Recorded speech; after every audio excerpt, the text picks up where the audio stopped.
Bonjour les sportifs connectés, c'est Jérôme du blog montrecardiogps.fr. Je ne sais pas si vous avez pris le temps de regarder, de lire quelques interviews de sportifs que j'ai réalisées sur le blog. Alors, il y a eu François Den, il y a eu Ludo de Le Fou, qui est détenteur du record du monde du nombre d'Ironman consécutifs, 41. Il y a eu Simon Fourcade. Et alors si c'est pas le cas, je vous les trouverai soit dans le bandeau supérieur, dans le menu sur le blog, soit sinon je vous mets un lien direct dans la description de cette vidéo, parce que vous allez voir que c'est super intéressant.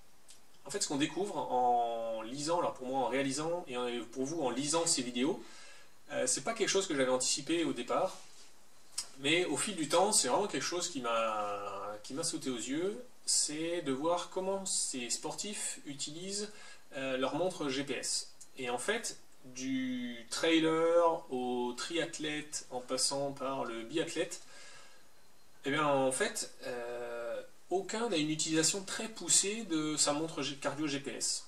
En fait, aucun ne regarde son temps de contact au sol, aucun ne programme des entraînements ou des alertes sur sa montre. Ils ont vraiment une utilisation très simplifiée de leur montre. Et alors dans une période où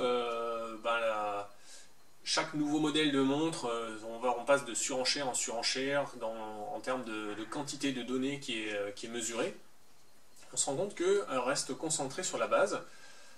Alors ok, eux, ils sont suivis par un coach qui leur programme des entraînements, qui suit leur performance, mais finalement ce qu'on réalise, c'est que lorsqu'ils sont dehors en train de pratiquer leur discipline, eh ben, ils se concentrent plus sur leurs sensations que sur les données qui sont affichées sur l'écran.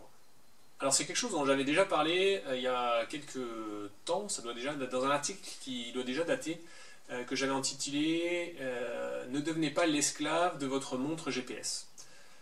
Et parce qu'en fait on se rend compte que au fil de la progression du sportif, je trouve que la courbe d'adoption du matériel ou de la recherche de matériel, de l'envie, fait un peu comme ça, fait une bosse. C'est-à-dire que le sportif débutant, il va se contenter d'une montre à 99 € qui fait la base, qui mesure la distance, éventuellement le cardio, et puis c'est tout. Ensuite, plus le sportif progresse, et plus il est à la recherche d'outils. Il veut plus de fonctionnalités, plus de ci, pouvoir programmer ça et ça et ça. Et donc on a l'impression que, alors on a une croissance, qu'elle soit linéaire ou pas, j'en sais rien, mais plus on progresse et plus on recherche des fonctionnalités sur son matériel. Et puis après, il y a un gap, où là on passe dans le sportif de haut niveau, voire professionnel, où il y a une chute mais brutale, quoi. Et certains sportifs, l'un que j'ai interviewé, sur sa montre GPS, alors c'est un ultra trailer, sur sa montre, il affiche l'heure, point barre, juste pour savoir à quelle heure il va arriver au prochain ravito ou à l'arrivée de sa course. Et le reste, il s'en fiche. Sensation, il pense à ses sensations. Et sinon, beaucoup d'autres utilisent simplement des données de base, cardio.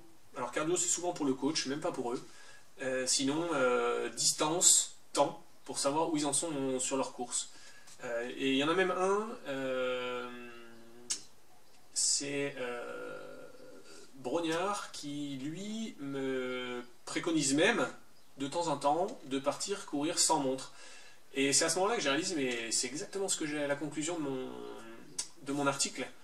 Ne devenez pas l'esclave de votre montre, et j'avais mis, parfois, partez courir sans montre pour simplement vous reconcentrer sur vos sensations.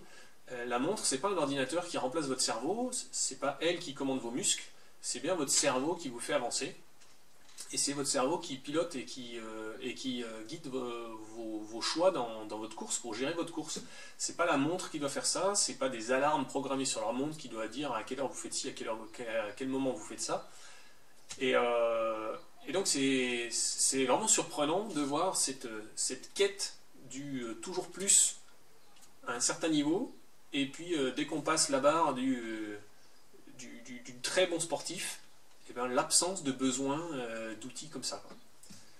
Voilà, c'était le petit conseil du jour. Gardez-le à l'esprit lorsque vous rechercherez votre prochaine montre GPS, parce que souvent, la courbe qui va avec la progression de fonctionnalité, c'est la courbe du prix. Voilà, pour plus de conseils, vous pouvez lire l'article Ne devenez pas l'esclave de votre montre GPS sur le blog, quelques interviews, alors peut-être en ciblant votre discipline, et ensuite vous abonner à la chaîne YouTube pour être alerté des prochaines vidéos qui seront publiées.